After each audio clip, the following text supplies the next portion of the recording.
오늘 여러분들하고 강의할 내용은 유혹과 행복이라는 주제로 앞으로 6주 동안 강의를 하도록 하겠습니다.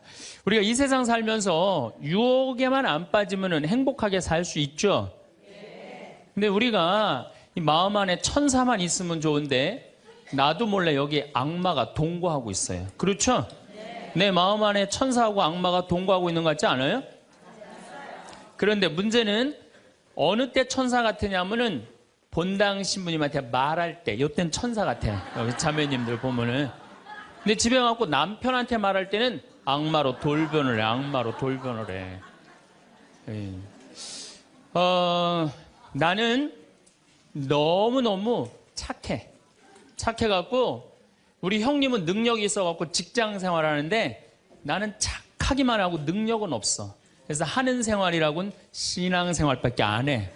그런데 우리 시어머니가 형님한테 가서 살아야 되는데 능력 있는 큰형님은 못 모시고 착하기만 나만, 신앙생활하는 나만 내가 시어머니를 모셔. 근데 천사 같으니까 시어머니 모셔요. 내가 예수님 십자가 생각하고 정말로 뭐 시어머니 잔소리, 노망 다 받아주고 그렇게 희생을 하고 사는데 추석날 딱 온 집안 식구가 모였는데 나한테 수고한다는 말하는 사람이 한 사람도 없어. 그럼 속에서 악마가 슬슬 질르기 시작해요. 이거 봐, 네가 착하니까 너를 우습게 보는 거야. 이용만 당하는 거야. 오늘 집안 식구 다 모인 길에 못 모신다고 내질러 그냥. 그 소리가 불꽃불꽃 일어나지 않아요? 우린 천사하고 악마가 동거를 해요. 오늘같이 피정하는 날, 고해성사 보는 날은 내가 속세기는 자식도 사랑할 것 같고 집안 신경도 안 쓰는 남편도 사랑할 것 같고 죽지도 않는 시어머니도 내가 다 잘 모실 것 같아. 그럴 땐 천사예요. 고해성사 보고 피정하는 날은. 그런데 세상에 나가갖고 물건 깎을 때 보면요 그런 악마가 없어요. 그런 악마가. 또 뭐 경품 행사로 공짜로 뭐 준다 그러면요 하나라도 더 받으려고 달겨드는 거 보면은요 이건 뭐 정말 악마가 따로 없어요. 보면은 악이 다툼을 해요. 보면은. 그래서 우리 마음 안에는 천사하고 악마가 항상 동거를 해요. 근데 여러분들 우리만 유혹을 받고 사나요? 예수님은 유혹 받으셨어요? 안 받으셨어요? 받으셨어요. 40일 동안 단식하시고 난 다음에 너무 배고프셨어요. 너무 배고프셨을 때 악마가 짠하고 나타나갖고 당신 배고프지? 배고프니까 이 돌더러 빵이 되라고 그래요. 이거 황당하고 어처구니 없고 불가능한 유혹이에요. 돌이 어떻게 빵이 되겠어요. 그런데 이런 유혹을 우리도 받고 살아요. 우리가 이 세상 살면서 제일 많이 받는 유혹이 뭐냐면 돈에 대한 유혹이야. 돈에 대한 유혹, 빵에 대한 유혹. 내가 30년 동안 60평생 살면서 돈을 3억을 모았어. 60살이 돼서. 그럼 이 돈 연금 잘 가입해 두면요 한 달에 100만 원씩 죽을 때까지 써요. 90살까지. 근데 현찰 3억이 생기면은 악마가 유혹을 해요. 돈이 돈 번데 이거 펀드에다 갖다 맡기면 1년 만에 6억 만들어 줄게. 넘어가요. 이상하게 넘어가요. 아니 3억을 모으는데 30년이 걸렸다면은 이게 한 6억이 되려면 한 10년은 걸려야 되지 않아요? 근데 1년 만에 만들어준다 그러면 덜썩 맡겨요. 그랬더니 이자가 막 1,000만 원씩 나오는 거야. 이게 웬 노다지냐. 이거 확실하다. 부모 돈, 형제 돈, 친구 돈 싹 끌어다가 한 200억을 만들어주면은 악마는 들고 튈까요? 안 튈까요? 켜요.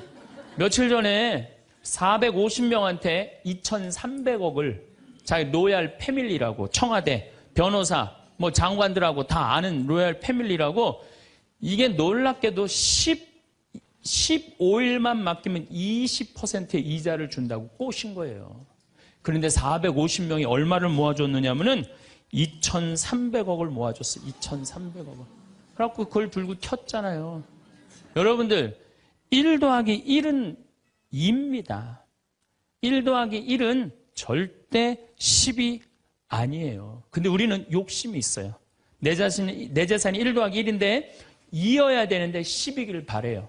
3억을 모으는 데는 30년이 걸리지만은 악마한테 유혹에 넘어가고 3억을 날리는 데는 6개월도 안 걸려요. 6개월도 안 걸려요. 그리고 땅을 치고 통곡하는 사람들 전 정말로 많이 봤어요.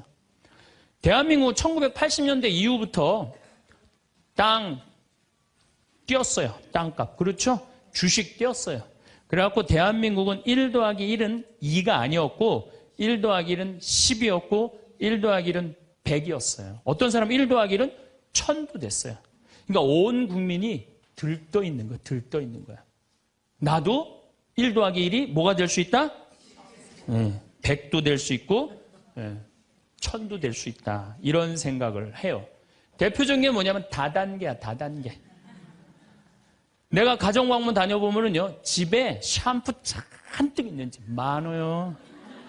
비누 잔뜩 있는지 많아요. 뭐 한 거예요?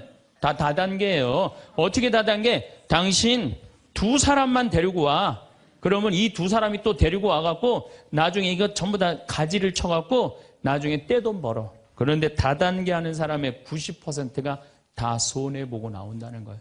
다 1 더하기 1은 100이라고 믿는 사람들. 1 더하기 1은 10이라고 믿는 사람들이 이 유혹에 빠지는 거예요. 이 유혹에. 제가 10년 전에 능평이라는 성당에서 본당 신부를 했어요. 그런데 그 능평이라는 성당에 언덕을 넘어가면은 무슨 동네가 나오느냐면 천당 옆 분당이 나와요. 천당 옆 분당이 나와요. 얼마나 살기 좋으냐면은 거기는 전보산대가 하나도 없어요. 전부 다 지중매설이에요. 지중매설. 동네가 깨끗해요. 깨끗해. 그리고 도로는 한 20m, 30m 주도로는 조경을 하게 돼 있어요. 동네마다 율동공원, 중앙공원, 공원 있고. 그래서 정말로 살기 좋아요. 우리 동네 사람들은 그 언덕만 넘으면 전보산대가 얼마나 많은지, 전선줄이 얼마나 많이 엉겨 있는지, 그 분당에만 있으면 마음이 차분한데 우리 동네만 딱 들어서면은 동네가 미친 여자 머리 풀어헤쳐 놓은 것 같아요. 미친 여자 머리 풀어헤쳐 놓은 것 같아요. 마음이 산란해. 그러니까 우리 동네 사람들 꿈은 뭐냐면 천당역 분당으로 이사 가는 게 꿈이야. 그래갖고 5억짜리 아파트가 당첨이 됐어. 5억짜리 아파트가. 그런데 내가 가지고 있는 돈은 4억 5천밖에 안 돼. 이제 5천만 원만 있으면은 프리미엄이 붙어갖고 7억이 되는 거예요. 7억이 되는 거니까 1 더하기 1은 10이 되는 순간이에요. 근데 이 5천만 원이 구할 길이 없네. 제일 만만한 건 누구냐면 늙은 부모님이야. 라고 찾아갖고 얘기를 해요. 어머니, 아버지, 내가 5천만 원만 있으면은 5억짜리 아파트 되면 내가 잘 모실 테니까 거기 있는 땅 좀 팔아갖고 나 5천만 원만 꿔달라고. 근데 이미 한국 천주교 할머니, 할아버지들은 나한테 강의를 들었어. 절대 자식들한테 재산 주지 말라는 강의를 들었어. 안 죽으니까 절대 재산 주지 말라는 강의를. 난 돈 없다. 딱 잡았대요. 그럼 느닷없이 부모가 미운 거예요. 느닷없이. 형제 친척한테 꿔달라고 그랬더니 형제 친척도 아무도 꿔주는 사람이 없는 거야. 다 미운 거예요. 예수님은 서로 사랑하라고 그랬는데 악마는 뭐라고 그래? 이거 봐. 너 세상 너 옆에 있는 사람 아무도 없어. 다 미워해. 이 유혹에 빠지는 거예요. 악마의 유혹에 빠지는 거예요. 근데 마음 하나만 바꾸면 얼마나 행복한지 몰라요. 우리 능평은 뭐 조금 전선줄 있다 하더라도 경치 좋고 공기 맑아요. 아주 좋아요. 그리고 분당에서 살려면은요, 거기에 수준 맞추려면요, 피곤해서 못 살아요. 근데 능평은 32평 아파트가 2억 5천이야.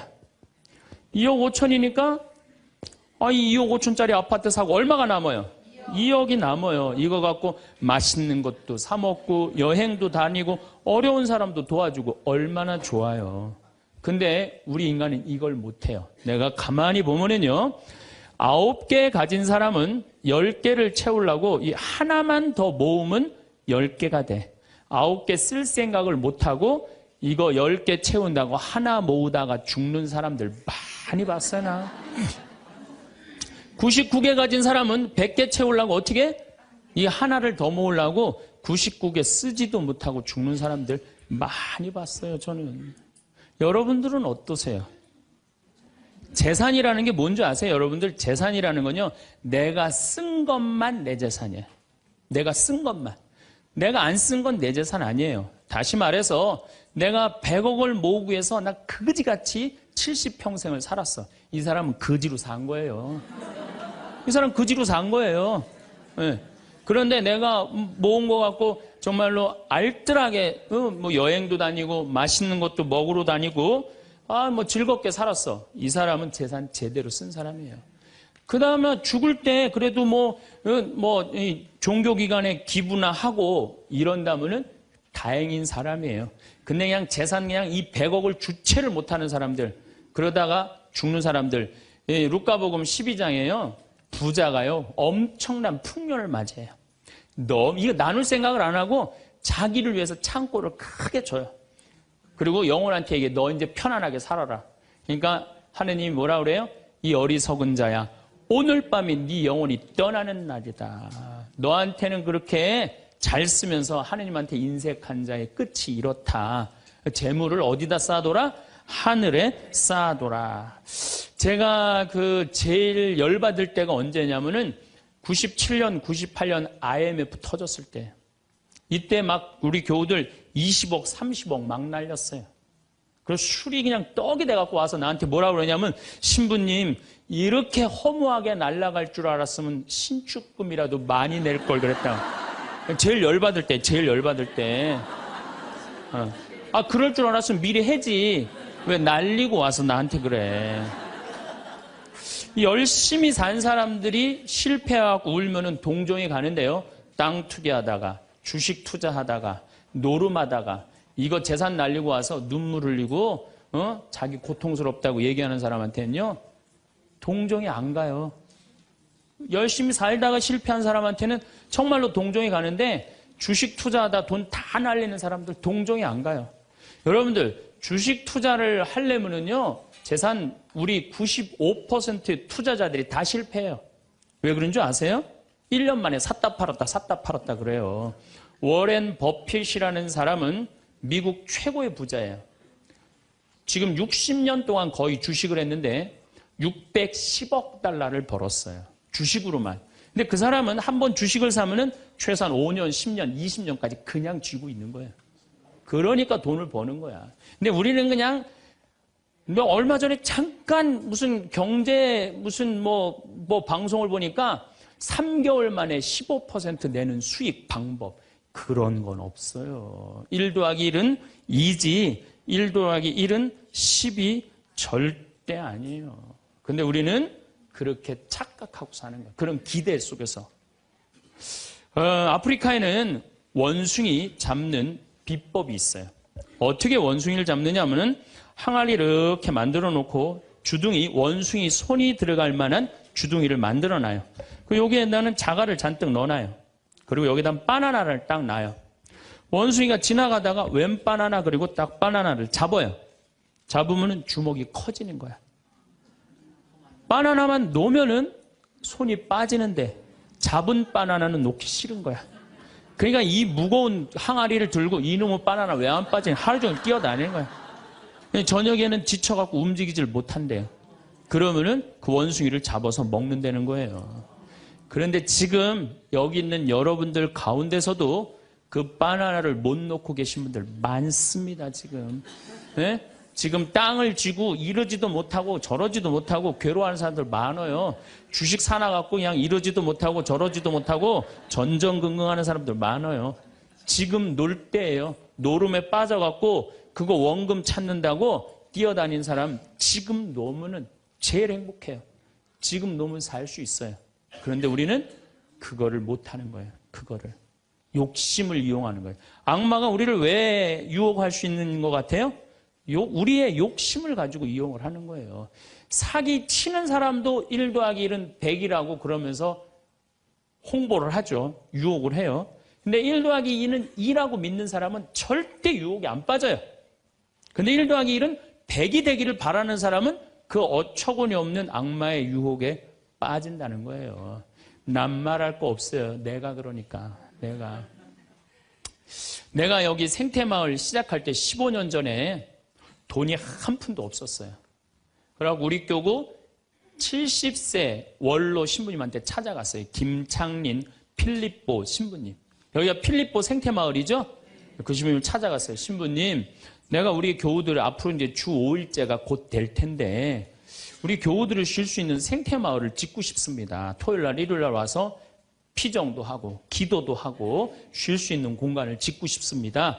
그랬더니 신부님이 너 어쩜 그렇게 시간을 잘 맞춰서 왔냐는 거예요. 그게 무슨 소린가 했더니 당신이 은퇴하면 살라고 땅을 수원에다 사뒀는데 그게 개발지가 된 거야. 근데 보상비가 14억이 나온 거예요. 근데 신부님이 그때 이런 말씀을 하시더라고요. 우리 신부들 은퇴하면 교구청에서 아파트 한 채 사주는데 내가 그 돈이 뭐가 필요하냐고. 너 그렇게 좋은 일에 쓴다니 내가 너한테 주마. 하루아침에 14억을 받았어요. 내가 이마에 돈복 이렇게 써있다니까요. 이제 그걸 가지고 이 생태마을을 꾸미려고 계획을 해보니까 이거는 뼈대밖에 못 올리겠더라고. 그래서 3개월 동안 전전긍긍을 하는데 신부님이 나를 다시 부르셨어요. 황 신부 와봐라. 너 그거 갖고는 그거 완성을 못하겠다. 내가 평생 북에서 넘어오셨거든요. 그래갖고 학비에 너무 고생을 하셔갖고 신학생들 장학금을 모은다고 10억을 모아두셨어요.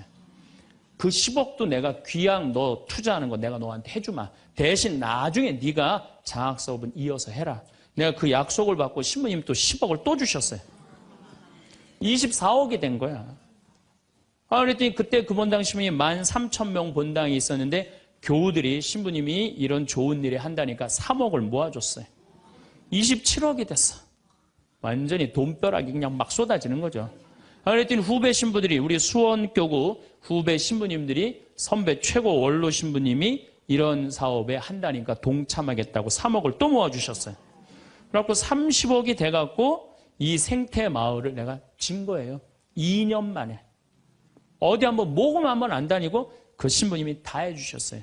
그래서 여기가 그 신부님 본명을 따서 필리포 생태마을이 된 거예요. 아니 이렇게 30억을 해서 줘서 주셨으면은 내가 열심히 피정 지도하고 여기 또 우리 농토 많으니까 농사 열심히 져갖고 뭐 황토 성당도 짓고 황토 찜질방도 짓고 황토집도 하나하나 져나가면 되는데 하루아침에 30억이 생기니까 내가 확 미쳐버리더라고요. 내가 일해서 이 하나하나 개발할 생각은 안 하고 어디 돈 많은 과부 없나 이것만 찾으러 다니는 거예요. 돈 많은 과부 없나. 미친 거죠. 제가 보기에는. 그래갖고 1년을 돈 많은 사람만 찾아다녔어요. 그것도 33, 4살밖에 안 된 새파란 신부가. 얼마나 이거 황당한 일이에요. 나도 1 더하기 1은 100이라고 생각을 한 거죠. 근데 그렇게 1년을 따라다녔는데 이게 또 부자들이 특징이 있어요. 도와줄 것 같으면서도 안 도와주고 안 도와줄 것 같으면서도 도와줄 것 같이 말하고 미치겠더라고요. 내 마음 안에 평화가 하나도 없더라고요. 그런데 사도 바오로가 데살로니가 후서 3장 6절서부터 10절까지 내 머리를 한 대 때렸어요. 일하기 싫은 사람은 먹지도 말아라. 나는 교회에 주님의 말씀을 전하지만 성도들한테 피해를 주기 싫어서 밤낮으로 일을 했다. 금을 짜는 일을 했다 이거예요. 그래 내가 열심히 농사 짓고 된장, 간장, 고추장, 청국장 우리 콩 있으니까 여기 또 지역 주민들하고 콩 계약 재배하고 그렇게 하면 되지. 그래갖고 그때부터 벌써 14년 전이네요. 그때부터 된장, 간장, 고추장, 청국장, 김장 농약 안 친 걸로 김장하고 요즘은 또 청국장 가루 이거 아주 너무너무 좋아갖고 오늘도 벌써 2가마를 끼웠는데 다 팔렸어요. 그러니까 내가 이걸 한 첫 해는 판매액이 1억이었는데 작년에는 17억이에요. 너무 즐거운 거예요, 사는 게. 저 신부님 떼돈 버나 보다. 떼돈은 남지 않아요. 원료값이 너무너무 많기 때문에. 그렇지만은 내가 우리 교우들한테 농약 안 친 거, 먹을거리 제공해주고, 이 지역에 지금 3만 평 농약 안 치고, 농사 짓고, 여기 50명 주민들한테, 여기 주민들 지금부터 농한기거든요. 근데 여기 주민들은 지금 내년 2월 달까지 저기 메주 띄우고, 청국장, 생청국장, 청국장 가루, 한 30명이 와서 계속 일을 해요. 얼마나 좋아요. 그냥 이러면서 내가 행복하게 살면 되는데, 아니 내가 미쳐갖고 그냥 한 1년 동안 돌아다닐 때는 마음이 평화롭지가 않더라고요. 여러분들 남의 재물을 탐낼 때부터요. 그때부터 평화는 깨지는 거예요. 남의 재물을 탐낼 때부터. 여러분들 우리 고모가 하나 있어. 내 고모가 친척이 나라고 조카라고 나 하나밖에 없어. 근데 시집을 안 갔네 이 고모가. 근데 그냥 돈을 많이 벌어갖고 천당역 분당에 아파트도 한 채 있고 빌딩도 하나 있고 저기 막 통장에 돈도 많아. 그럼 이 조카가 저 고모 늙은 고모 죽으면은 저 재산이 누구한테 온다? 나한테 온다. 이 생각하는 순간부터 얘는 불행한 거예요. 고모 재물 탐내는 순간부터 얘는 불행한 거예요. 남의 재물을 탐내면 안 되는데 악마는 뭐라고 우리한테 유혹을 하느냐면 남의 재물을 탐내라고 유혹을 해요. 우리 어머니 아버지가 잘 살아. 저 재산 나한테 오겠지. 그때부터 얘는 일 안 해요. 딴 생각만 하는 거예요. 1 더하기 1은 2라고 생각 안 하고 1 더하기 1은 100이 된다고 생각을 하고 사는 거예요. 절대 평화롭지가 않아요. 또 여러분들 형제 중에 누가 잘 살아. 우리 형이 잘 살아. 누나가 잘 살아. 근데 내가 이번에 아이가 대학을 들어가. 나 등록금 좀 안 대주나. 이때부터 죄짓기 시작하는 거예요. 이때부터 미워하기 시작하는 거예요. 성당 질 때도 마찬가지예요. 성당 질 때도 내가 하느님 아버지 집을 줘. 그러면은 그 하느님 아버지 집 짓는데 내가 봉헌하면 되잖아. 근데 그냥 나는 봉헌할 생각 안 하고 우리 성당에 제일 부자가 저거 얼마 봉헌하나 이것만 기다리고 있는 거야. 근데 그냥 그 부자는 내가 보기엔 1억을 해도 되는데 500만 원밖에 안 했어. 그럼 뭐라고 그러냐면 예수님 말 틀린 거 하나도 없어. 어? 부자가 천국 들어가는 거는 낙타가 바늘구멍 통과하기보다 아는 건 또 많아갖고 그냥 그러면서 그 사람 욕하는 거. 제 생각엔 이래요. 그렇게 부자 헌금 얼마 내나 그거 쳐다보고 있는 것도 남의 재물 탐내는 거예요. 그 사람 마음에 평화 없어요. 내가 가지고 있는 것만 누구한테 봉헌하면 돼? 하느님한테 봉헌하면 되는 거예요. 우리가 이 돈에 대한 유혹, 이것 때문에 죄를 짓고 사는 거예요. 오늘 황창현 신부님 강의 어떠셨나요? 세상을 살아가다 보면 유혹의 순간들을 피해갈 수만 있다면 우리는 훨씬 더 행복한 삶을 영위할 수 있지 않을까요?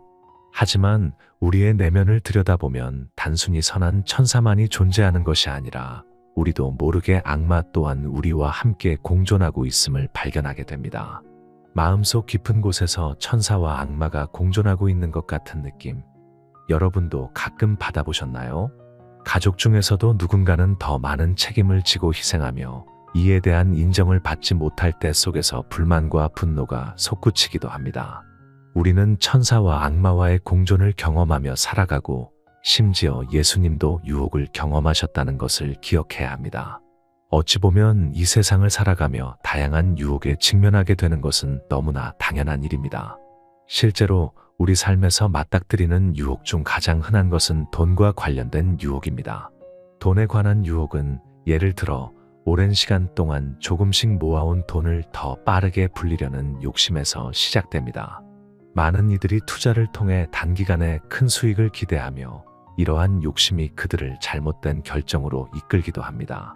펀드나 다른 투자 수단에 돈을 맡겼다가 예상치 못한 손실을 보는 경우가 이에 해당합니다. 실제로 어떤 사람들은 몇백 명에게 수천억을 모아 투자한다며 유혹하고 결국 그 돈을 가지고 사라지는 경우도 있습니다. 450명에게서 2,300억을 모은 후 사라진 사례는 우리가 어떻게 유혹에 쉽게 넘어가는지를 보여줍니다. 이 사건에서 사기꾼들은 그들에게 단 15일만 투자하면 20%의 이익을 준다고 속였습니다. 이처럼 유혹은 우리의 욕심을 자극하며 현실적이지 않은 기대를 품게 만듭니다. 이러한 사례들은 우리에게 1 더하기 1이 언제나 2임을 잊지 말아야 함을 상기시켜줍니다. 그럼에도 불구하고 우리는 때때로 1 더하기 1이 10이 되길 바라며 그런 유혹에 쉽게 넘어가곤 합니다. 이러한 유혹에서 우리는 종종 더 나은 삶, 더 큰 집, 더 많은 소유를 향한 욕심에 사로잡히곤 합니다. 더 나은 아파트나 고급 주거지로 이사 가길 원하거나 자신이 가진 것보다 더 많은 것을 소유하길 바라는 마음 등이 이에 해당합니다. 그러나 이러한 욕심은 종종 우리를 불행으로 이끕니다. 부모님으로부터 돈을 빌리려 하거나 형제와의 관계를 돈 문제로 틀어지게 만드는 등의 상황이 이를 증명합니다. 우리 삶의 여정에서 개개인의 선택과 태도는 유혹에 대항하는 방식을 크게 좌우합니다. 뭐 이렇게 달라고 막 그래요. 그래서 심지어 어떤 교우들은, 나이 든 할머니들은 산에 오르다 보면은 선앙당 근처에 돌탑이 있으면 어떻게 해요? 거기다 하나 얹어놔요.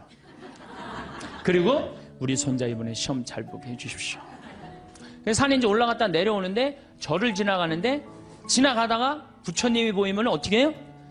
또 왔다가 좀 찝찝하긴 하지만 내가 성당 다니니까 그래도 한번 절을 합니다. 부처님, 우리 손자 이번에 시험 잘 보게 해주십시오.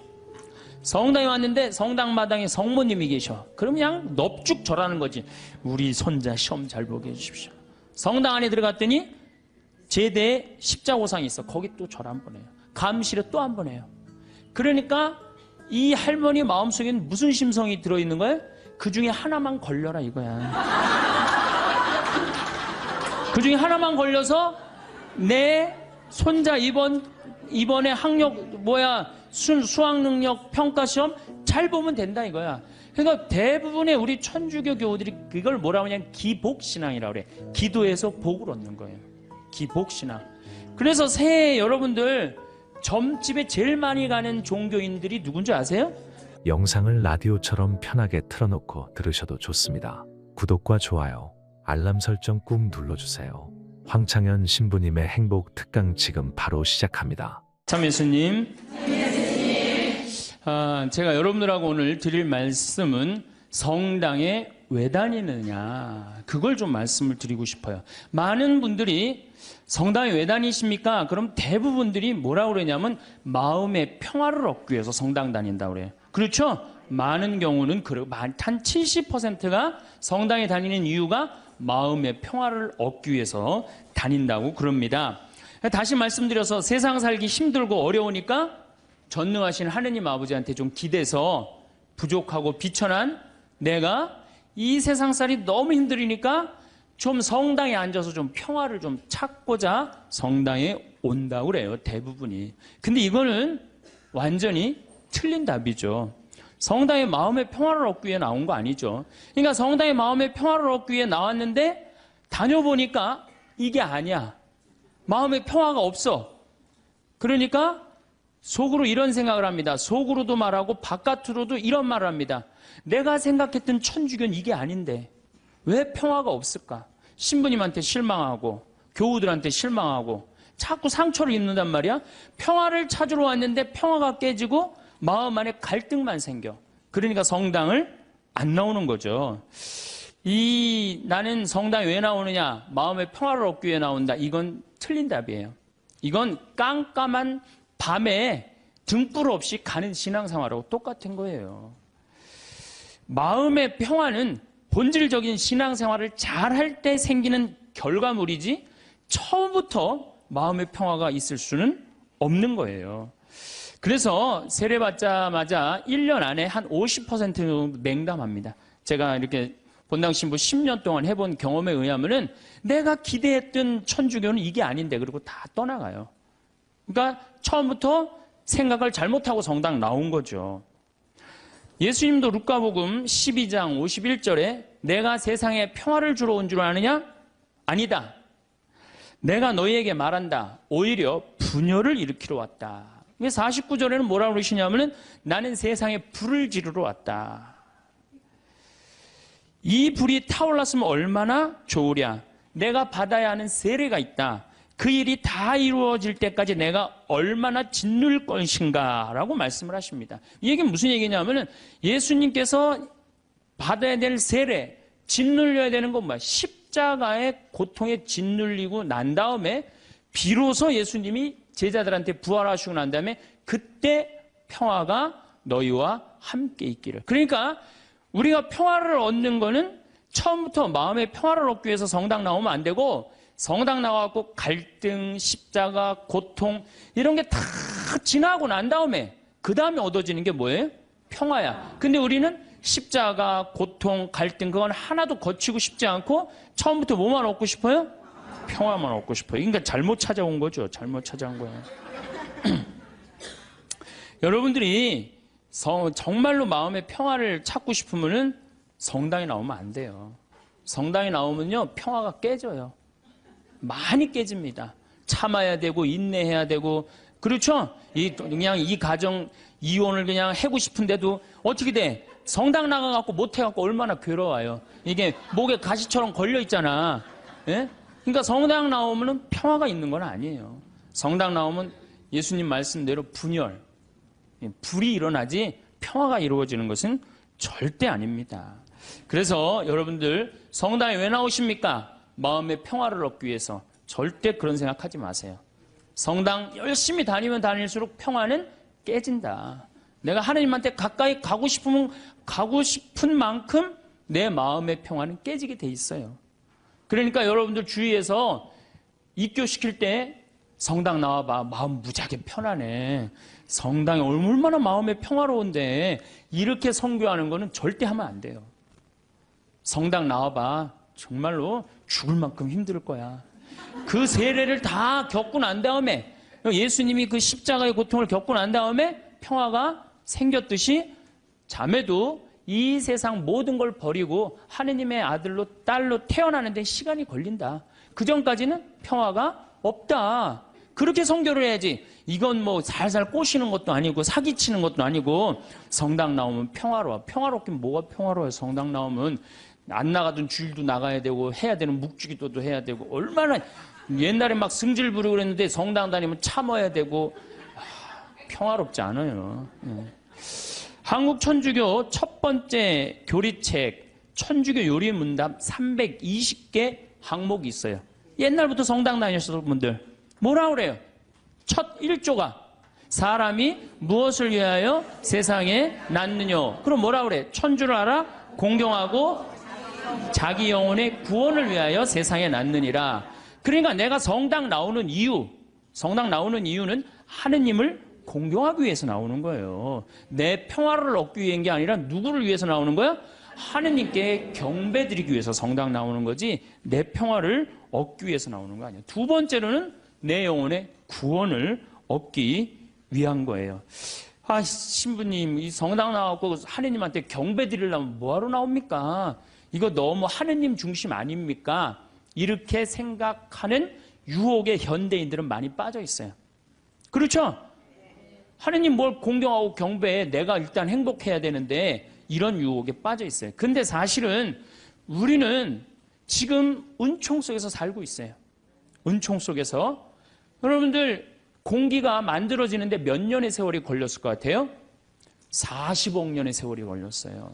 40억 년 동안 우리가 마실 수 있는 공기가 여건이 조성되는데 몇 년이 걸려? 40억 년이 걸린 거예요. 그 40억 년 동안 정성 들여갖고 이렇게 공기가 온 지구에 가득 차고 난 다음에 생명이 아주 이 지구에서 꿈틀거렸거든요. 그러면 이 소중한 공기를 우리가 마시면서 돈 냅니까? 안 됩니까? 공짜로 마시죠? 얼마나 감사해요. 얼마나 감사해요. 하늘에서 빈님 돈 1,000억 내면 내려줘요? 공짜로 내려주세요? 안 내려주세요? 공짜로 내려주시잖아요. 얼마나 감사해. 햇빛, 만물을 키워내는 햇빛, 요즘 가을 햇빛 참 기가 막히게 좋죠. 막 우리 그 평창의 들판에 정말로 벼들이 막 있고 있어요. 그 햇빛 공짜로 내려주세요? 안 내려주세요? 내려주시죠? 여러분들이 길 다니는데 공짜로 다니세요? 안 다니세요? 땅 밟고 지나다니는데 아니 지금 살아가는데 절대적으로 필요한 걸 이렇게 다 받고 있는데 우리가 그 하나님께 경배드리지 않는다면은 우리가 얼마나 욕심이 많은 거예요. 우리는 정말 하나님께 경배드리고 찬양 드려야 돼. 그런데 이게 점점 인간 중심의 세상이 되다 보니까 모든 게 인간 위주야. 하나님도 나중에 누구를 위해서 있어야 돼? 인간을 위해서 있어야 되고 나를 위해서 있어야 돼. 완전히 거꾸로 돼가는 판국이 이제 발생하는 거죠. 우리 인간이 받은 수많은 혜택에 대해서 감사와 찬양을 드리지 않는다면 지금 인간들이 저지르고 있는 전쟁, 폭력, 환경 재앙은 이건 계속 될 거예요. 우리는 하나님께 이게 겸손한 마음, 감사하는 마음을 지닐 때 자연도 보호되는 거예요. 우리 인간이 너무 건방져갖고 자연을 막 해치고 망가뜨리고 있는 거예요. 그래도 죄의식을 못 느끼는 건 하느님을 경배하는 마음, 하느님께 감사하는 마음. 내가 지금 받은 은총이 너무 많다는 사실, 이거를 깨닫지 못하고 너무 건방지고 도도하게 사는 거예요. 그런데 천주교 교우들이 하느님을 믿는 이유가 감사와 찬양을 드리기 위해 믿는 게 아니고 마음의 평화를 얻기 위해 믿는다면 결국 하느님도 내 마음의 평화를 위해서 있어 주어야 하는 존재로 전락하는 거예요. 그야말로 전락하는 거예요. 하느님이. 내가 하느님을 믿었는데 평화가 오기는커녕 가정에 분열이 일어나고 성당 다니는 삶이 자꾸 의무감으로 바뀌어요. 자꾸 의무감으로 바뀌어. 그래서 주일 미사도 이게 자꾸 걸려. 그냥 나가기 싫은데 억지로 나가는 경우가 있어요. 그렇죠, 여러분? 그런 경우 많죠. 오늘은 너무 나가기 싫고 좀 집에서 쉬고 싶은데 주일 미사를 또 안 나가면 고해성사 봐야 되니까 이놈의 거. 그러니까 점점 평화가 깨지는 거지. 그리고 이 천주교는 내 마음의 평화를 얻기 위한 거니까 내가 하느님한테 뭘 감사드리고 찬양드리기보다는 어떻게 하느냐면 자꾸 달라고 그래요. 이걸 주시고 저걸 주시고 맨날 뭘 이렇게 달라고 그래. 뭘 달라고. 개신교 교우들은 모이면은요 심하다 싶을 정도로 하느님 얘기뿐이에요. 개신교. 그래서 그분들은 대종상 타면 제일 먼저 누구한테 감사드린다고 그래? 하나님한테 감사드린다고 그러죠. 그렇죠? 그리고 막 같이 뭐 메달 따고 그럼 다 같이 모여서 막 무릎 꿇고 기도해야 안 해요? 천주교 교우들 그런 거 봤어요? 나는 한 번도 들어본 적이 없어. 근데 이번에 김경화 선수가 탔고 동메달 따고 성호 거 때문에요. 특이한 천주교 교우예요. 방수현 선수 이후로 다시 탄생한 특이한 천주교 교우들이에요. 천주교에는 하느님을 믿는다면서도 하느님의 일은 뒤로 한 채 사람의 일만 더 걱정하는 경향이 굉장히 많아요. 여기 있는 분들 대부분이 하느님의 일 걱정하는 것보다 누구 일 더 걱정해요? 내 일. 여러분들 세계에서 선교사가 제일 많이 나가 있는 나라는 미국이에요. 모든 선교제 다 나가 있어요. 그 다음에 선교사가 많이 나가 있는 나라가 어느 나라냐? 우리나라 개신교예요. 세계에서 두 번째예요. 우리 근데 천주교 교우들은 나가요, 안 나가요? 내가 알기로도 한 100명 안 돼요.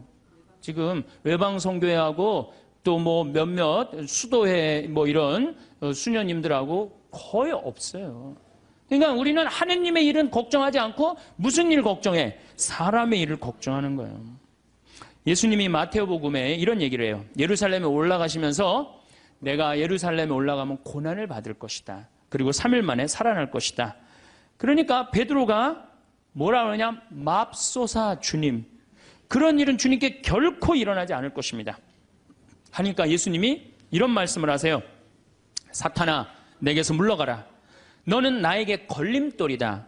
너는 하느님의 일은 생각하지 않고 사람의 일만 생각하는구나. 여러분들, 하느님 믿는다면서 내가 하느님의 일을 더 많이 걱정해요? 사람의 일을 더 걱정해요?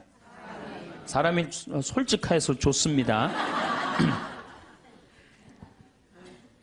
마음의 평화를 얻기 위해 신앙생활을 하시는 분들은 하느님의 일을 생각하기보다는 사람의 일을. 그러니까 우리 천주교 교우들은 어떨 때 보면 이게 믿는 집단인지 아니면 친목 집단인지 헷갈릴 때가 많아요. 네, 믿는 집단인지 친목 집단인지 헷갈릴 때가 많아요.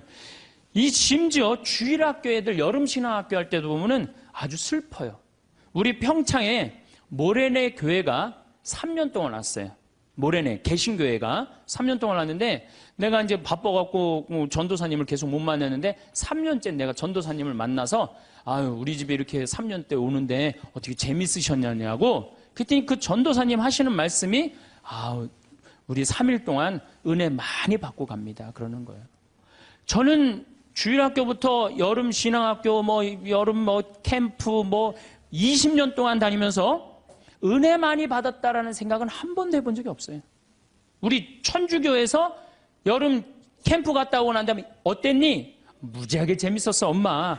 이렇게 말하지 엄마 은혜 많이 받고 왔어. 이렇게 말하는 애들이 있어요? 이게 출발점이 굉장히 틀린 거예요. 은혜 많이 받고 갔다는 거예요. 근데 우리 천주교는 재미야. 어느 정도로 재미를 추구하느냐 하면은 우리 생태마을에 그 주일 이제 지금은 그렇게 못하게 하는데 처음에 올 때는 본당 개인 프로그램을 하게 했어요. 오늘 주일학교 선생님 제일 먼저 찾는 게 무덤 어디 있냐는 거. 무덤.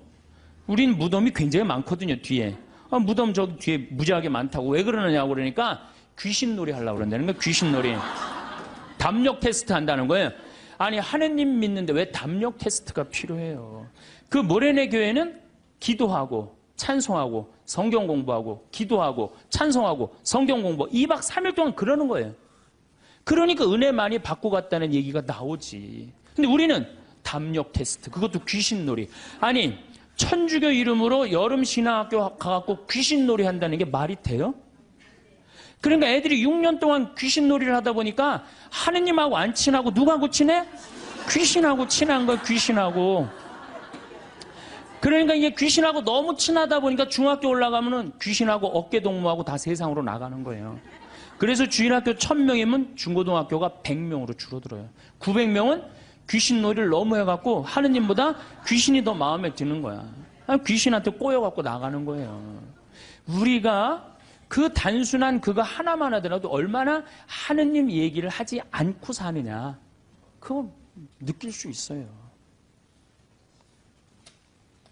캠프라는 것은 자연 안에서 텐트를 치고 노는 걸 캠프라고 그래요. 그런데 천주교의 여름에 가는 거 보세요. 신앙 캠프. 모든 단어를 캠프로 써요. 놀러 가겠다 이거예요. 신앙은 그냥 걸어 놓는 거고 진짜 목적은 뭐야? 놀겠다는 거예요. 놀겠다. 산간, 신앙, 학교 얼마나 좋아요. 근데 우리는 꼭 캠프라고 그래. 우리 교구도 교구 홈페이지에 여름 캠프 이렇게 써 있어요. 그냥 놀자는 거지. 놀자는 거지. 내 마음에 평화만 있으면 돼. 성당 가갖고 하느님의 영광 이런 거 별로 중요하게 여기지 않는 거죠. 반대로 은혜 많이 받고 간다는 개신교는 감사, 찬양, 경배, 아멘, 할렐루야예요. 그래서 대부분 이 개신교 이렇게 제가 이렇게 방송 보면은 개신교 성도들은 기도할 때 어떻게 합니까? 손을 들고 눈을 하늘에 들고 해요. 그렇죠? 전부 다 손을 하늘을 향하잖아요. 천주교는 어디를 향하고 있어요? 땅바닥을 향하고 있어요. 평화방송 보면 천주교구들 다 어디 쳐다보고 있어? 땅바닥 쳐다보고 있는 거예요. 도대체 우리는 하느님이나 하늘에 관심이 없어요. 하느님이나 하늘에 관심이 없어요. 개신교 목사님들 설교하는 내용 들어보면요. 찬양, 영광, 감사, 알렐루야, 아멘이. 찬양에는 흥분과 기쁨이 있습니다. 그래서 저기 목사님들 예배 드릴 때 보면은 하느님 아버지께 감사한다고 그러고 찬양 드리고 그러느냐고 흥분하잖아요. 막 어떻게 몸을 주체를 못하면서 흥분하는 목사님들도 있잖아요. 천주교 신부님들 평화방송에서 미사하는 거 한번 보세요.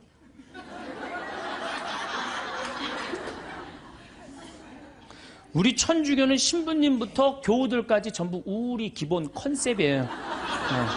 우리는 기쁘면 안 돼. 그래서 가톨릭 전례를 보면 전부 다 무거워요. 무겁고 우울하고. 찬양보다는 회개하고 반성하는 분위기가 훨씬 커요. 그래서 우리는 사순시기, 참회의 절, 대림시기, 봄판공, 가을판공, 십자가의 길, 양심성찰 이런 것만 해요. 그러니까 우리 분위기는 어두컴컴하고 우울한 분위기예요. 그래서 여러분들 미사가 끝나고 나서 성당문을 열고 나가면서 나 오늘 하느님께 정말로 경배 드렸어. 나 오늘 하느님께 정말 영광 드렸어. 오늘 미사 때 너무 큰 감사와 찬양, 영광 드렸어. 그런 기분 드는 미사 있어요? 1년에 매일 미사 참여하면서도 그렇게 열심히 나가면서도 나 오늘 하느님 아버지께 영광 드리고 나와서 1시간 내내 하느님 아버지인데 찬양했어. 그런 기분 드는 교우들이 거의 없어요. 거의 없죠? 그러니까 우린 찬양을 안 하는 거예요. 아니 천주교 요리문답 1조가 뭐야? 사람이 무엇을 위하여 세상에 났느냐? 하느님을 공경하고 천주를 알아 공경하고 자기 영혼의 구원을 위하여 낳느니라. 이 두 가지가 우리가 성당 다니는 결정적인 이유예요. 성당 마음의 평화를 얻기 위해서 마음의 평화는 성당 나오면 더 깨지게 돼 있어요. 내가 성당 나오는 결정적인 이유는 뭐야? 하느님께 경배하기 위해서 나오는 거예요. 경배하기 위해서. 또 나의 영혼의 구원을 위해서 나오는 거예요. 이 두 가지를 하지 않으면 우리는 신앙의 목적에서 벗어나는 거예요. 신앙의 목적에서. 예수님의 삶을 보면 늘 경배와 감사와 찬양이 기본입니다. 예수님도 산상설교 중 마태복음 8장에 보면은 너희의 착한 행실을 보고 하늘에 계신 너희 아버지를 찬양하게 하라. 그러니까 우리가 착한 일도 누구의 영광을 드러내기 위해서 착한 일을 하는 거야? 하느님의 영광을 드러내기 위해서 착한 일을 심하다 싶을 정도로 예수님은 찬양에 중점을 두십니다. 마태복음 11장 25절 아버지 하늘과 땅의 주님 지혜롭다는 자들과 슬기롭다는 자들에게는 이것을 감추시고 철부지들에게는 드러내 보이시니 아버지께 감사드립니다.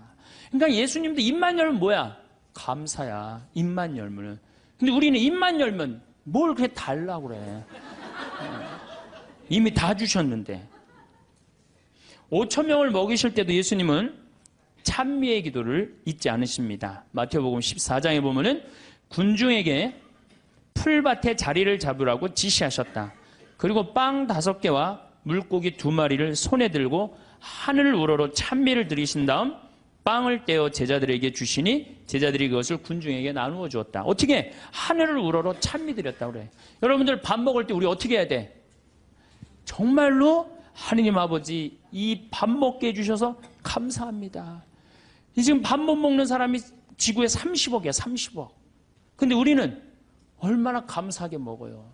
그런데 이렇게 감사한 밥 먹으면서 성호 굽고 먹어요? 바깥에 나가갖고 일반 식당에 나가서? 여기는 어느 학교야?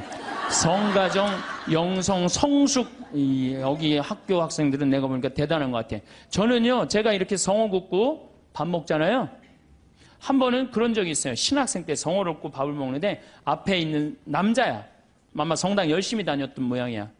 아이 새파란 놈이 성호를 굽고 밥 먹으니까 너무너무 미안했는지 자기 허벅지에다가 성호를 굽고 밥을 먹더라고요. 허벅지에다가. 그러니까 우리는 찬양 드리고 경배 드리는 그런 신앙의 분위기는 자기가 하느님 얘기를 스스로 합니다. 왜냐 하느님께 찬양 드리고 경배 드리는 게 얼마나 신나요. 근데 우리는 천주교는 무슨 이순신 장군 후예야? 내가 죽었다는 걸 적에게 절대 알리지 말아라. 이거하고 똑같은 얘기를 해. 내가 천주교 신자라는 걸 절대 남에게 알리면 안 된다. 그래서 성호도 거요 안 거요? 안 거요 안 거. 밥 먹어요. 여기 계신 분들은 긋고. 그래서 여러분들 제가 또 어떤 교우가 나한테 와서 기가 막힌 얘기를 한 적이 있어요. 신부님 우리 부장님이요 내가 직장 생활을 10년 동안 같이 했는데 알고 봤더니 성당 다니는 거예요. 무지하게 열심히 하셔요 우리 부장님이. 그러니까 10년 동안 다니면서도 성당 다닌다는 얘기를 안 한 거예요. 나의 죽음을 적에게 알리지 말라 그렇게 말한 이순신 장군처럼 어떻게 내가 성당 다니는 거를 직원이 알면 안 되는 거야. 그러면서 그 아래 직원이 한다는 얘기가 있어. 천주교 신자 뭐가 틀려도 틀리다고. 내가 아무리 열심히 해도 그 성호도 안 굽고. 그게 무슨 신앙이에요. 신앙은 드러내는 거예요. 드러내는 게 곧 선교가 되는 거고. 근데 우리는 항상 오그라들어요. 항상. 예수님은 율법서에서 가장 큰 계명이 무엇이냐고 묻는 율법 교사에게 당연히 이렇게 말씀하십니다. 내 마음을 다하고 내 목숨을 다하고 내 정신을 다하여 주 너의 하느님을 사랑해야 한다. 이것이 가장 크고 첫째가는 계명이다. 그러니까 우리가 성당 나오는 이유가 뭐냐? 마음의 평화를 얻기 위해서? 아니라는 거예요. 그럼 마음의 평화를 얻기 위해서 성당 나오는 게 아니라 뭐하러 나오는 거예요? 하느님께 경배드리기 위해서 나오는 거예요. 왜? 하느님께 받은 은혜가 너무 많으니까. 얼마나 우리가 많은 은혜를 받았어요 지금. 우리는 받은 은혜가 999가지야. 그 999가지를 정말로 감사드리고 찬양드리기도 바쁜데 못 받은 거 하나 달라고. 참, 그것도 하느님 부담스럽게 묵주기도 9일기도 해가면서 54일씩 매달려가면서 그냥 다 하려고 그러니 얼마나 정말 우리가 한심한 신앙생활을 합니까? 예수님은 죽음 바로 전에 당신 머리에 향유를 부은 여인의 행동을 칭찬하십니다. 어떤 여자가 매우 값진 향유가 된 옥합을 가지고 다가와 식탁에 앉아 계시는 그분 머리에 향유를 부었다. 제자들이 보고 불쾌하며 말하였다. 왜 이렇게 허투루 쓰는가? 저것을 비싸게 팔아 가난한 이들에게 나누어 줄 수도 있을 터인데. 근데 예수님은 이 여인의 행동을 말리지 않습니다. 놔둬라. 이 여인의 오늘 이 행위는 세상 복음 전해지는 끝까지 복음과 함께 전해질 것이다. 그 향유가 200데나리온, 200데나리온. 한 데나리온이 하루 일당이에요. 우리나라 돈으로 이제 하루 일당 한 5만 원으로 따진다면 얼마예요? 1,000만 원어치 쏟아부은 거예요. 예수님 머리에 1,000만 원어치 쏟아부은 거예요. 그러면은 우리가 봐도 심하다 싶을죠? 그러니까 제자들이 왜 이렇게 허투루 쓰냐? 이거 가난한 사람한테 나눠줄 수도 있는데. 그런데 정작 예수님이 거절하십니까? 안 거절하십니까? 거절하지 않으세요. 우리가 하느님께 바치는 건 최고여야 돼. 끄트머리가 아니고. 그래서 아닌 말로 교무금도 우리가 미루다 11월 달 그것도 성탄절날 그냥 그날 내는 분들도 많아요. 그러니까 우리가 하느님께 맨 뒤로 가고 세상 일이 제일 먼저가 되는 거예요. 우선 내 문제 해결하고 난 다음에 그 다음에 하느님은 나중에 봐도 되니까. 하느님께 첫 번째 첫 배, 맛배를 드려야 되는데 우리는 항상 맨 끝에 일단 내 마음의 평화가 더 중요한 거예요. 내가 마음이 평화로우면 그때, 많이 평화로우면 그때 내고, 그때 안 평화로우면 안 내. 안 내도 되는 거예요. 성찬례를 봐도 예수님은 하느님께 얼마나 애절하게 감사 기도를 드렸는지 알 수 있습니다. 스스로 원하신 순환이 다가오자 예수께서는 빵을 들고 감사를 드리신다. 항상 감사하는 거 잊지 않으셨어요. 찬양하는 거 잊지 않으셨어요. 쪼개어 제자들에게 주시며 말씀하셨다. 또 이어 잔을 들어 다시 감사를 드리신 다음 제자들에게 말씀하셨다. 그러니까 예수님도 입만 열면 뭐 하셨어요? 감사하고 찬양했단 말이야. 근데 우리도 어떻게 해야 돼? 입만 열면 어떻게 해야 돼? 감사하고 찬양해야 되는데 사실은 그런 신앙생활을 하기란 우리가 방향을 잘못 잡았기 때문에 별로 없어요. 요즘 조금 분위기가 그래도 천주교가 감사, 찬양의 분위기가 그래도 조금 살아나요. 요즘 천주교가. 그래서 요즘 그런 면에서는 제가 정말 우리 천주교가 제대로 가고 있구나 그런 생각이 듭니다. 저는 우리가 얼마나 많은 은혜를 받았느냐 하면은 여러분들 지금 눈 두 개 여기 계신 분들만 제가 눈 두 개 달려있는 거 감사해 안 감사해? 걔는 하얀색하고 까만색밖에 못 봐요. 걔는. 근데 우리는 눈 두 개가 달려갖고 총천연색 다 보잖아요. 그렇죠? 실록도 보고 도봉산도 보고 얼마 파란 하늘도 보고 안개도 보고 이게 얼마나 감사한 일이야. 또 다리 두 개 달려갖고 인천에서 의정부에서 수원에서 명동까지 걸어왔잖아요. 얼마나 감사해요. 다리 두 개 내가 걸어 다닐 수 있다는 게. 나무는 한 번 심겨지면은 옮겨갈 수 있어요, 없어요? 옮겨갈 수가 없어요. 근데 우리는 두 다리, 두 눈으로 온 데 다 다니고 얼마나 감사해. 뭘 또 더 바란다고 맨날 이렇게 달라고 그래요. 이미 하느님이 다 주셨는데. 하느님이 다 주셨어요. 그러니까 사실 우리는 매일 감사하고 매일 찬양 드려도 우리는 부족해요. 내가 숨 쉬는 거 5분만 안 쉬어도 살아요, 죽어요? 죽어요. 그런데 이 온 세상에 하느님의 기운이 꽉 차 있어. 하느님의 생명이 꽉 차 있어.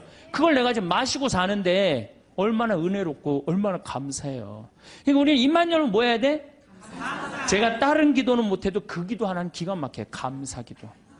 아침에 일어나갖고 평창에 그 산에 쫙 운무, 그러니까 이 물안개가 쫙 얼마나 아름다워. 하느님 너무너무 감사합니다. 공기가요 정말로 달아요. 달어. 그냥 공기가 쫙 하면 하느님 너무너무 감사합니다. 또 밤에 어제도 밤에 빗님이 쫙 오시고 난 다음에 하늘이 맑아갖고 별이 딱 떴는데요. 얼마나 예쁜지 거기는 제가 이제 사무실에서 나는 토담집에서 사는데 토담집으로 내려올 때 내 다리도 안 보여. 깜깜해갖고. 내 다리도 안 보여요. 얼마나 깜깜한지. 근데 하늘의 별이 얼마나 영롱한지 몰라요. 요즘 목성이 얼마나 반짝반짝 거리는지 몰라요. 그 목성을 보고 얼마나 감사해요. 그러니까 저는 매일 감사해요. 그 기도 하나 내가 확실하게 해요. 그래서 저도 입만 열면 하루에 한 5번씩 감사하다고 그래요. 감사합니다. 특별히 맛있는 거. 우리 밭에서 그냥 다 뜯어 먹거든요. 가지, 오이, 뭐 토마토, 상추, 치커리, 뭐 그다음에 이제 무 나오면 또 그 먹으면 얼마나 맛있어요. 감사해요. 뭐 바랄 게 뭐 있어. 그냥 이렇게 삼시세끼 먹고 이 아름다운 데서 살면 됐지. 얼마나 감사해요. 그러니까 우리는 입만 열면 뭐 하면 돼? 감사하면 돼. 필요한 건 예수님이 뭐라 그래요? 아버지께서 너희들이 필요한 거 이미 다 알고 있는데 뭘 그렇게 말이 많으냐. 분명히 얘기했는데 우리가 그렇게 말이 많아. 천주교는 뭐 이렇게 달라고 막 그래요. 그래서 심지어 어떤 교우들은 나이 든 할머니들은 산에 오르다 보면은 선앙당 근처에 돌탑이 있으면 어떻게 해요? 거기다 하나 얹어놔요. 그리고 우리 손자 이번에 시험 잘 보게 해주십시오.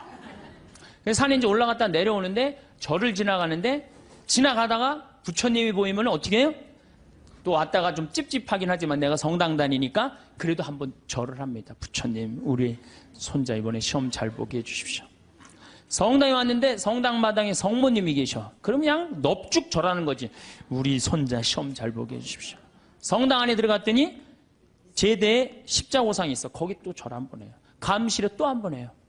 그러니까 이 할머니 마음속에는 무슨 심성이 들어있는 거예요? 그 중에 하나만 걸려라 이거야. 그 중에 하나만 걸려서 내 손자 이번에 수학 능력 평가 시험 잘 보면 된다 이거야. 그러니까 대부분의 우리 천주교 교우들이 그걸 뭐라고 하냐면 기복신앙이라고 그래. 기도해서 복을 얻는 거예요. 기복신앙. 그래서 새해 여러분들 점집에 제일 많이 가는 종교인들이 누군지 아세요? 단연 천주교 교우들이 1등이에요. 예. 성당에 쭉 다녀보니까 이게 답이 안 나와. 답이 안 와. 여기가 아닌가 봐. 그리고 어디로 가봐요? 점집에 가봐요. 점집에 가봐갖고 점집에 가면 속 시원한 얘기 해주잖아요. 3대 죽은 처녀 귀신이 달라붙하고 이 집이 안 된다. 부족 하나 써줄 테니까 벽에 넣어놔라. 그럼 마음이 편안하단 말이야. 우리는 뭐 하면 돼? 마음의 평화를 얻기만 하면 되는 거. 어딜 가든. 그래서 대한민국이 종교 천국이 되는 거예요. 대한민국에 들어왔고 실패한 종교는 하나도 없습니다. 다 성공합니다. 왜? 우리나라 국민들 심성 자체가 뭐야? 이 현세를 너무 좋아해요. 현세에서 사는 걸 너무 좋아해요. 죽어 정승보다 살아 개가 낫다고 그런 말도 우리 하죠? 그러니까 우리 현실을 너무너무 좋아하는 거예요. 그러니까 우리 이제 곧 추석이 다가오는데 참 재미난 게 있어요. 제가 이렇게 외국을 다녀보거나 여러 군데 다녀보면요. 무덤이 다 동네 한가운데 있어요. 무덤이. 그래갖고 그냥 동네에 그냥 퇴근하는 길에 꽃 하나 갖다 놓고 출근하는 길에 인사 한번 하고 그런단 말이야. 근데 우리는 그냥 얼마나 멀리 갔다가 묻어놓는지 죽는 게 그렇게 싫은 거예요. 그래갖고 그냥 무지하게 멀리 갔다가 묻어놔. 그리고 그냥 그걸 1년에 전 국민이 똑같은 날 다 보러 간다고. 아니 죽는 날은 다 틀린데 왜 보러 가는 날은 다 똑같아. 그냥 추석하고 구정만 되면 그냥 막 이게 참 그만큼 우린 죽음을 싫어하는 거예요. 살아서 복 받으면 되는 거예요. 그러니까 우리는 내세 영원한 생명, 제가 이거 4번째 시간 때 이 강의를 할 건데 영원한 생명에 대한 간절한 소망이 없어요. 이 세상에서 어떻게 하면 돼? 행복하면 돼. 내 마음의 평화를 얻으면 돼. 성당에 왜 나오십니까? 마음의 평화를 얻기 위해. 나오지 마세요. 마음의 평화는요, 예수님이 언제 공식적으로 빌어줬느냐면 부활하시고 난 다음에 제자들에게 그때 예수님은 치를 것 다 치르고 그러고 난 다음에 너희에게 평화가 있기를. 여러분들도 진정한 마음의 평화는 뭐예요?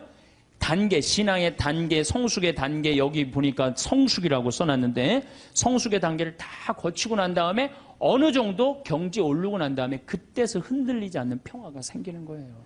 그러니까 그 단계까지 가야지. 가기도 전에 아무것도 없으면서 평화, 그러면 평화가 옵니까? 우리의 신앙이 감사의 신앙생활이 제일 우선이라는 표현을 우리는 매일매일 하고 있어요. 미사 때마다 우리는 감사라는 말을 무지하게 씁니다. 미사 때마다. 그런데 우리가 앵무새처럼 되뇌이기만 하기 때문에 그걸 잘 몰라요. 무성한 감사송이 있지만 오늘 내가 이제 평일이 이제 감사송이 6개가 있어요. 월, 화, 수, 목, 금, 토 이렇게. 그래갖고 제가 수요일 날 오늘 평일 미사 감사송 한번 해볼게요. 주님께서 여러분과 함께 마음을 드높이 우리 주 하느님께 감사합니다. 그럼 여러분 뭐라 그래요? 마땅하고 옳은 일입니다. 그러죠?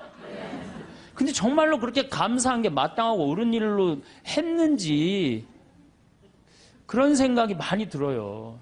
아니 그러니까 우리 천주교 교우들이 어느 정도냐면은 기도원도 여기도 다녀보고 저기도 다녀보고 하여튼 먹히는 데 한번 가봐요. 여기저기. 그래갖고 또 어떤 자매는 이렇게 소개하는 자매도 있어요. 그쪽 신부님한테 가봐. 그쪽 신부 용해대. 용한 신부님 찾아가는 거죠.